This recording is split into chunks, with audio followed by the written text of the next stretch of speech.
Kista pada renal ya, anekoik. Kayak mana deskripsinya? Tampak lesi anekoik pada korteks ginjal.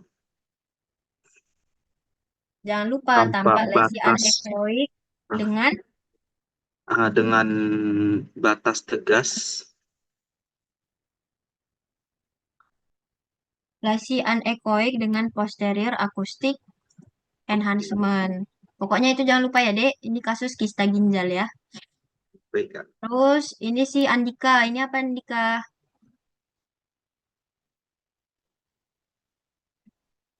Eh, Tanpa polip ya, Kak. Kayak mana deskripsinya, Dek? Tanpa multiple polip pada gallbladder, Kak. Kalau misalkan kita cerita di ini ya kan, di USG, kita tetap bilang lesinya itu hiper kah, iso kah, atau hipo ya, Dek. Berarti ini dia ada lesi hiperekoik, dia nggak ada posterior akustiknya, ya kan? Dia menempel pada dinding gallbladder. Berarti ini kasusnya polip multiple gallbladder. Terus ini kasus apa, Zaina? Eh, ini asitas pada hepar ya, Kak? Yang lain?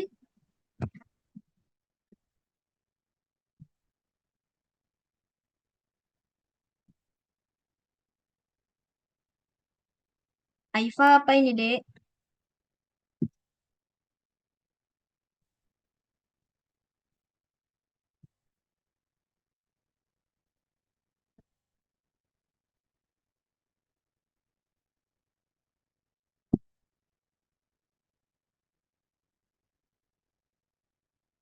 Yasmin apa itu, Dek? Yasmin. Mungkin efusi pleural nggak, Kak? Ya, lebih ke efusi ya. Pokoknya Zaina harus lihat dia di atas diafragma kah, apa di bawah diafragma. Kalau misalkan dia di bawah diafragma asites ya kan, Dek. Tapi kalau dia di atas itu adalah kasus efusi. Jadi ini yang nampak di sini nih paru yang kolaps nih, yang ini. Jadi ini efusi semua. Ini batas dari diafragmanya. Bisa ya? Oke. Habis. Coba ya kita bahas sedikit tadi kuisnya. Kak, izin nanya boleh, Kak? Boleh, boleh. Apa, Dek? Cara bedain ginjal kanan sama kiri di ultrasound tuh gimana ya, Kak? Apa, Dek? Cara Bedain membedakan ginjal kanan kiri. tengok pasangannya ya kan. Kalau misalkan dia pasangannya hepar, berarti ginjal kanan. Kalau misalkan dia pasangannya spleen, ginjal kiri. Cuman kan kadang memang dia ada potongan yang khusus nampak ginjalnya aja. Kalau misalkan ujian, nggak apa-apa. Kalian bilang aja ginjal yang mana aja nggak apa-apa.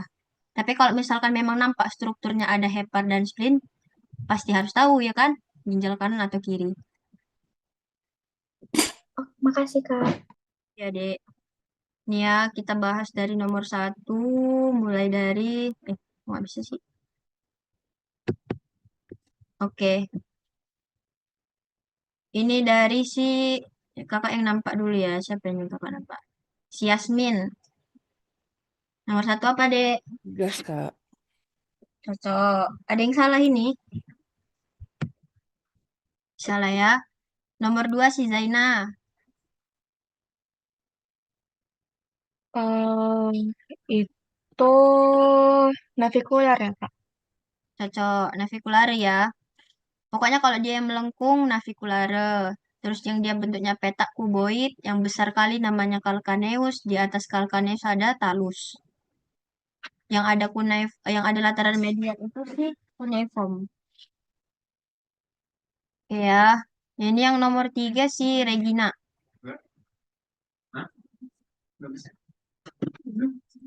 Ini apa, Eh, Dek? yang incomplete, yang dodol, Kak. Cocok ya. Biasanya ini kasus-kasus pada anak ya. Terus nomor empat si Dila. Ini apa Dila?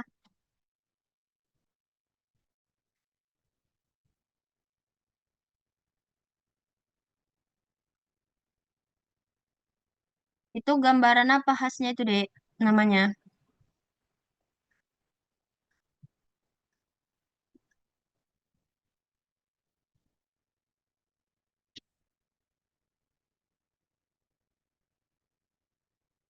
Dia kan ada gambaran floating bowel ya kan. Makanya kita sebut ini asites. Biasanya kalau ada gambaran floating bowel itu udah asites yang masif. Jadi dia memang ada gambaran anekoik untuk cairannya ya kan. Terus di sini, ini semua gambaran ususnya ini deh. Oke ya. Nomor 5 sih Winson. Ini udah dibahas sih tadi. Efusi pleura ya Kak. Cocok. Efusi pleura apa? Kanan kiri. Karena di sana ada hepar berarti kanan Kak. Cocok. Lanjut. Yuni.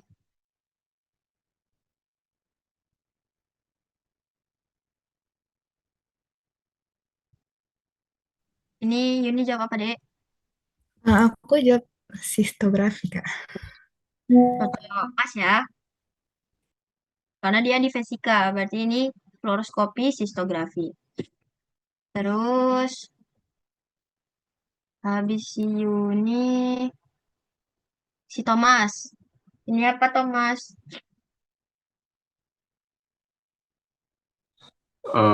Ya Kak, BNO FIP. Yang lain, Fatma, Em, kolon bukan barium swallow, Kak. yang lain, Aifa, Aifa tadi jawab apa? Yang BNYVP. BNOIVP. Agripa jawab apa? Eh, Tadi jawabnya A, Kak. Kalau misalkan BNOIVP itu, berarti kan ginjal ya kan, Dek? Dia mulai dari ginjal kanan kiri ke ureternya sampai ke vesika urinari. Itu BNOIVP. Kalau barium swallow itu kan diminum, berarti kita nampak esofagusnya, ya kan? Ini yang kita nampak itu sebenarnya adalah daerah ini biliarinya, sistem biliarnya. Berarti ini kolangiografi. Ini Pak ada pemasangan titip juga dia. Biasanya ini pasien-pasien yang post-op ya kan, yang ada obstruksi, operasi mau dilepas titipnya untuk lihat lagi udah lancar nggak salurannya gitu. Kalau misalkan lancar mungkin akan dibuka atau ada bocor nggak, ada sumbatan lagi atau enggak gitu. Ini jawabannya C ya. Terus ini nomor 8 sih Yasmin. Yasmin tadi udah ya? Belum ya? Saya samoid, Kak.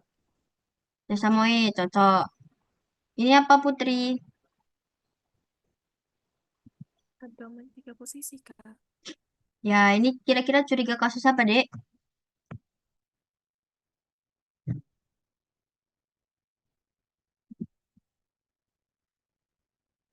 Hernia ya Kak. Ya, kalau hernia dia kan ada yang parsial, ada yang total ya kan. Terus takut kenapa? Makanya foto 3 posisi.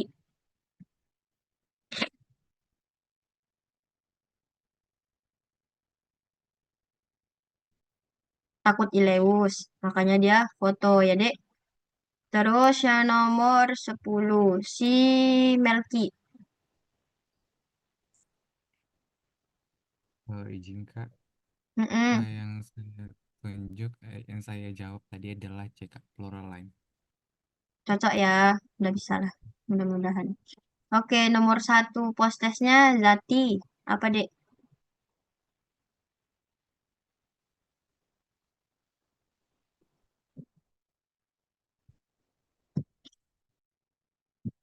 USG apa itu, Dek?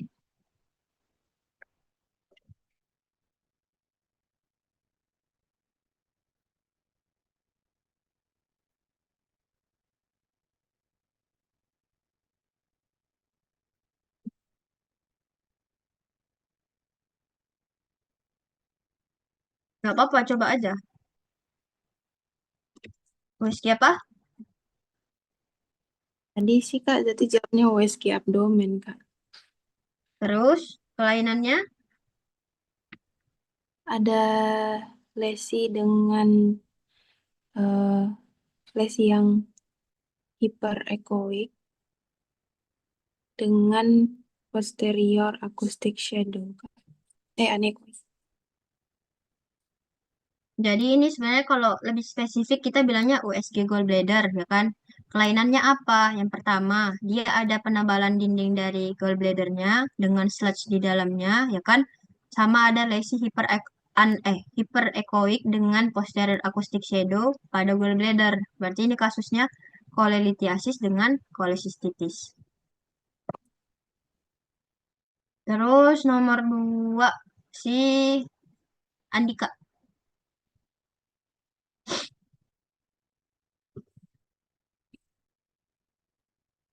Izin Kak, tadi saya jawabnya ini foto X-ray ankle joint Ya, ankle joint dengan apa? em, Di situ ada L ya kan, ankle joint kiri ya kan. Terus, dengan kelainannya tadi saya buatnya ada fraktur saltaris tipe 3 Kak di distal os tibia. oke. Kayak mana deskripsinya, Dek? Deskripsi kelainannya. Frakturnya melewati lempeng epifisis sampai ke fisisnya Kak. Jadi kalau misalkan ini ya kan, foto apa, ankle joint kiri, posisinya AP ya kan, Dek. Terus, kelainannya itu tampak fraktur. Kita bisa bilang ini fraktur, apa ya, linear boleh, tapi ini kayaknya lebih ke oblik ya. Fraktur oblik pada meta sampai epimetafisis ya kan. Ini kan dia kemarin udah belajar tulang ya kan. Kalau ini daerah apa dek namanya? Ini. Root berarti ya Kak. Ya. Terus kalau daerah di bawah sini, Epifisis Kak. ya. Kalau di sini, Metafisis Kak. oke. Baru yang panjang namanya diafisis ya kan. Diafisis. Jadi kalau pada anak-anak itu kalian harus bilang dia melewati mana-mana gitu kan. Berarti kalau ini kan dia epimetafisis distal dari os tibia kiri. Kalau misalkan Salter Harris kan dia ada kemarin ada belajar Salter Harris. Jadi kalau misalkan dia Ada dikasih pengantarnya Kak. ya nanti pokoknya itu kalian baca-baca lah kan karena itu berguna juga sampai kalian ke ortopedi. Jadi kalau misalkan S itu strike ya kan dia di daerah sini pas di daerah lempeng epifisisnya dan biasanya nanti ada pergeseran juga di situ kan. Nggak ada fraktur di mana-mananya di lempengnya itu aja. Terus kalau misalkan A berarti dia buff ya kan. Dia ke atas ke daerah metafisisnya. Itu tipe 2. Nah, kalau misalkan tipe 3 lower ke bawah ke daerah epifisis deh kan deh. Nah, kalau misalkan yang keempat itu kan true, berarti dia kena antara epi sama metafisisnya. Nah, kasus kita ini yang keempat, dia frakturnya sampai bawah sini. Nah, kalau misalkan kelima itu dia crash atau dia kompresi di daerah situnya, di daerah lempeng epifisisnya. Jadi kalau pada anak-anak kasus-kasus trauma kayak gini kalian harus cantumkan dia hubungannya ke epifisis apa epifisial growth plate-nya itu gimana karena itu sangat berguna untuk tata laksananya nanti. Oke ya. Jadi ini tadi ada fraktur di epimetafisis distal ostibia kiri. Nanti klasifikasinya sesuai dengan gambaran Salter Harris yang ke tipe 4. Terus yang ini si Jessie.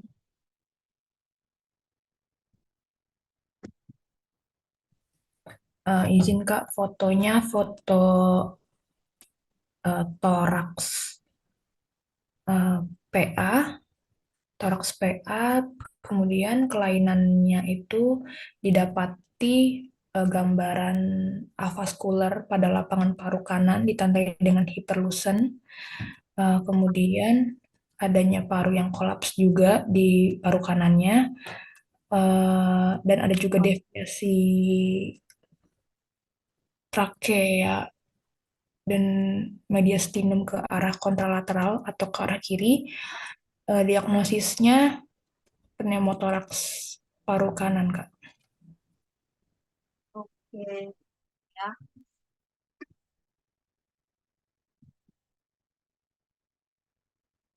Jadi kalau ini sebenarnya kan, nanti bilangnya pemeriksaannya itu foto toraks PAI rek, ya kan Dek? Terus kelainannya itu tanpa area lusen avaskular di hemitoraks, karena dia kan kelainannya bukan di toraksnya ya kan. Di hemitoraks kanan yang mendorong garis pleura visceral ke medial dengan gambaran kolaps paru kanan. Terus ada apa lagi? Ada pergeseran atau deviasi dari trakea sama organ mediastinum ke sisi kiri. Ada juga pelebaran sela iganya. Sama kalau kalian lihat ini adalah gambaran deep sulcus sign-nya. Jadi ini kasusnya adalah tension pneumotoraks kanan. Bedanya kan kalau misalkan tension sama yang nggak tension atau yang pneumotoraks biasa kan nggak ada pergeseran ya kan Dek, nggak ada mediastinal stiffness-nya. Kalau ini kan kita lihat ada pergeseran. Jadi ini adalah kasus tension.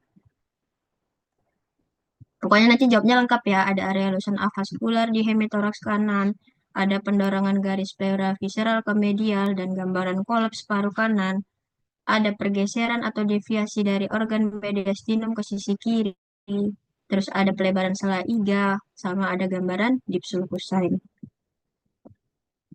Oke, yang ini sih Regina, ini apa Dek? Ini Kak, CT scan kepala potongan aksial terdapat lesi hiperdens berbentuk biconvex. Ya, tampak lesi hiperdens berbentuk biconvex, terus ada midline stiffness. Kemudian dengan diagnosis epidural hemorrhage. Cocok. Jadi ini nanti bilang pemeriksaannya CT scan kepala atau CT scan head, potongannya aksial, ya kan Dek?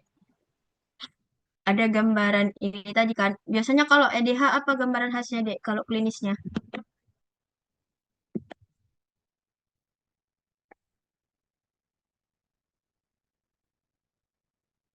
Ada apa? lucid interval. Lucid interval. Ya.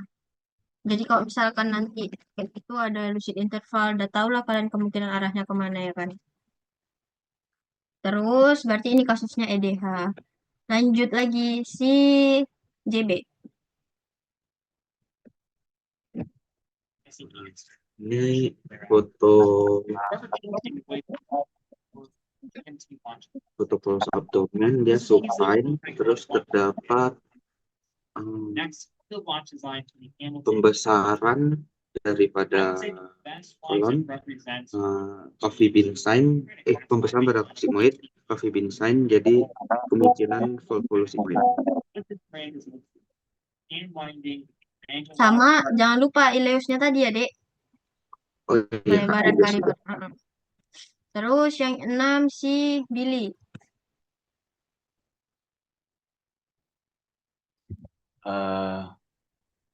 Izin Kak, saya nggak tahu nomor 6 mau jawab apa Kak. Baru ini saya tengok Kak.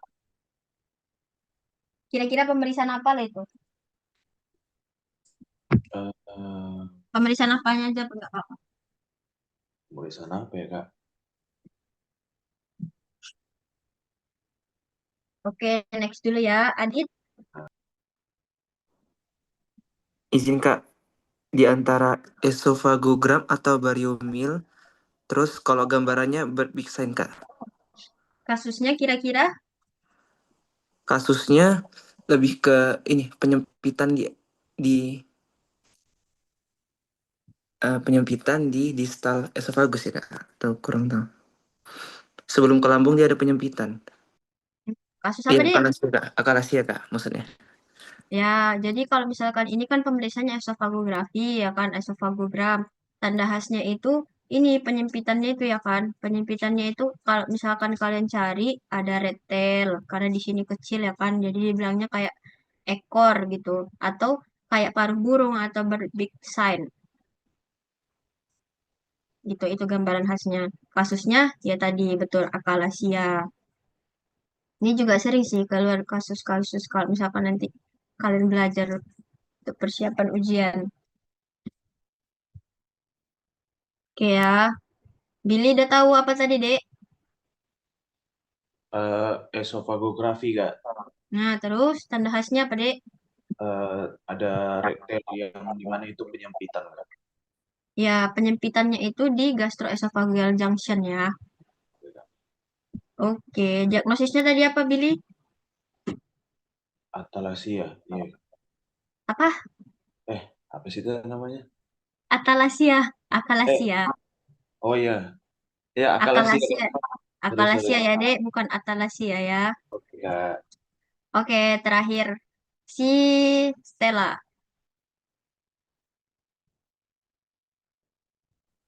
Oke, Kak.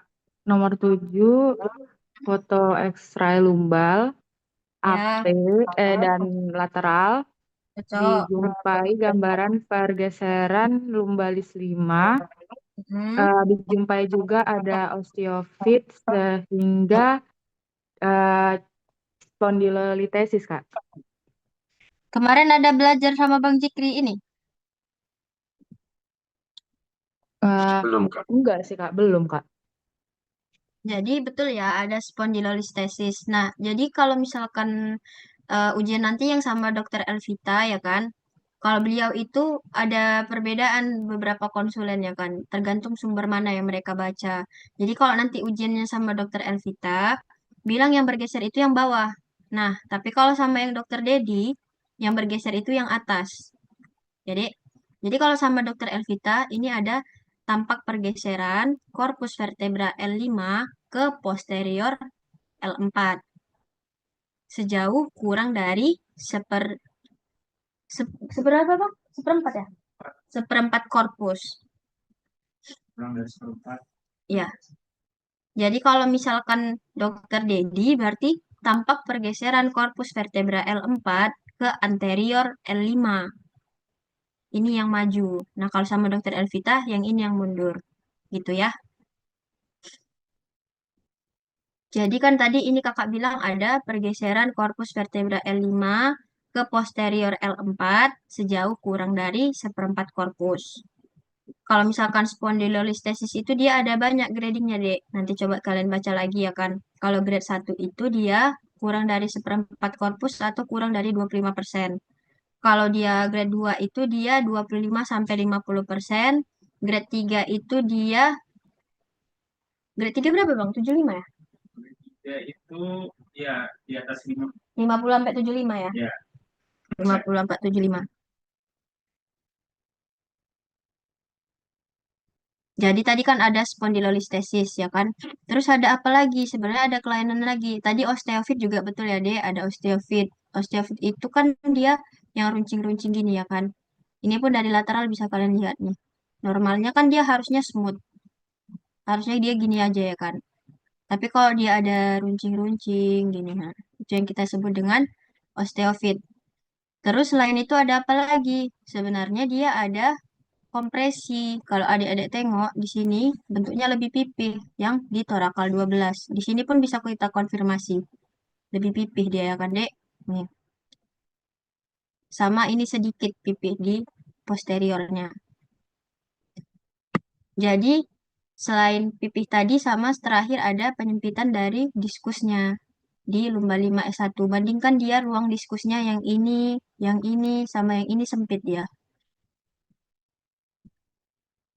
Kalau misalkan kita bicara vertebra, yang pertama kali kita nilai itu alignment-nya kayak gimana. Jadi kalau misalkan dia ini kan alignment-nya masih baik nih ya kan. Ya kan Dek, masih lurus, masih di tengah-tengah. Kalau dia ada melengkung ya kan, itu yang kita sebut dengan skoliosis. Kalau dari lateral, kalau misalkan dia ke belakang melengkungnya kifosis. Kalau dia melengkungnya ke anterior, kita bilangnya hiperlordosis gitu. Kalau skoliosis kan ada skoliosis dextroconvex, ada sinistroconvex, tergantung dia kemana melengkungnya, ke kanan atau ke kiri. Terus selain alignment tadi, tengoklah listesis. Listesis itu kan ada enggaknya pergeseran. Kalau ada tidaknya pergeseran tadi kayak kasus tadi. Kalau misalkan kalian ujian sama dokter Elvita, yang bawahnya yang bergeser. Kalau sama dokter Dedi yang atasnya ya, Dek. Terus hitunglah dia apakah kurang dari 1/4 korpus, kurang dari setengah korpus gitu. Untuk menghitung, jadi dia nanti, contohnya ini kan dia pergeseran korpus vertebra L5 ke posterior L4 kurang dari 1/4 korpus. Kesannya itu spondylolistesis L45 grade 1 gitu. Terus yang kedua setelah alignment sama listesis, kita lihat gimana bentuk korpusnya. Ada enggak kompresi ya kan?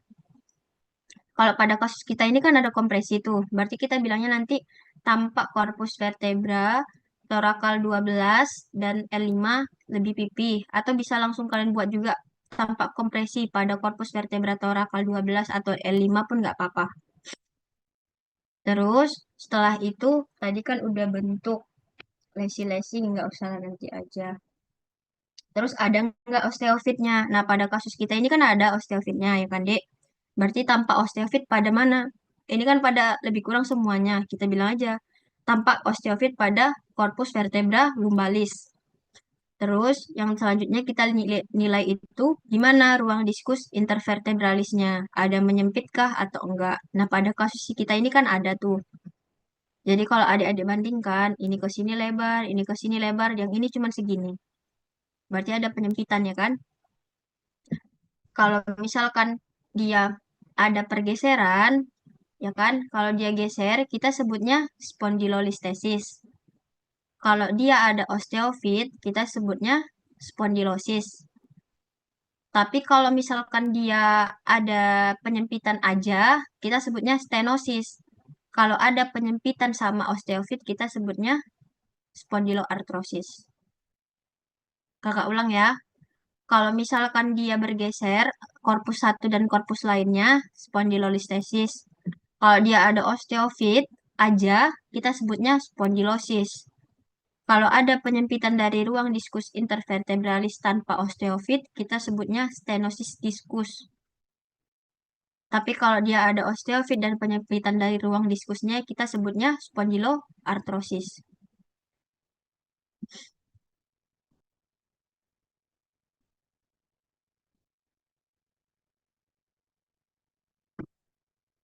Kayak mana Adit tadi kakak bilang?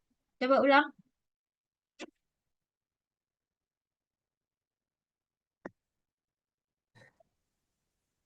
Izin Kak, kalau Ya, tadi osteofit spondylosis ya tadi Kak. cocok. Lanjut. Terus kalau pergeseran spondylolistesis Ya, sama tadi terakhir apa ya Kak? kalau dia Eh, ruang diskusnya yang menyempit, stenosis ya Kak? kalau ada osteofit sama penyempitan ruang diskus, Hmm, spondilo ya Kak, artritis. artrosis. Artrosis maksudnya. Ya, tapi kalau misalkan kayak Ugdi nanti yang sering jumpa itu ada ankylosing ya kan. Itu nanti coba belajar lagi. Ada gambaran bagus spine. Nanti kan kalian di neuro tuh. Nanti belajar lagi ya, Dek, di situ ya. Lebih kurang kalau di vertebra itu ya, alignmentnya kayak gimana, ada pergeseran atau enggak, bentuk korpusnya kayak gimana, ada kompresi atau enggak, ada osteofit kah atau enggak, sama gimana ruang diskusnya. Terus kalau misalkan kalian sering lihat waktu orang kakak-kakak morpot ya kan, dengan osteoporosis. Nah, biasanya kita lihat dari densitas tulangnya ini. Densitasnya biasanya menurun sama di ini kan ada end plate-nya ini ya kan. Nah, biasanya end plate-nya ini lebih sklerotik kita bilangnya atau lebih putih dia gitu. Biasanya itu yang menandakan ada gambaran osteoporosis pada vertebra. Dah, siap. Dah ada capek kalian kan? Dah ada siap kita ya, Dek ya.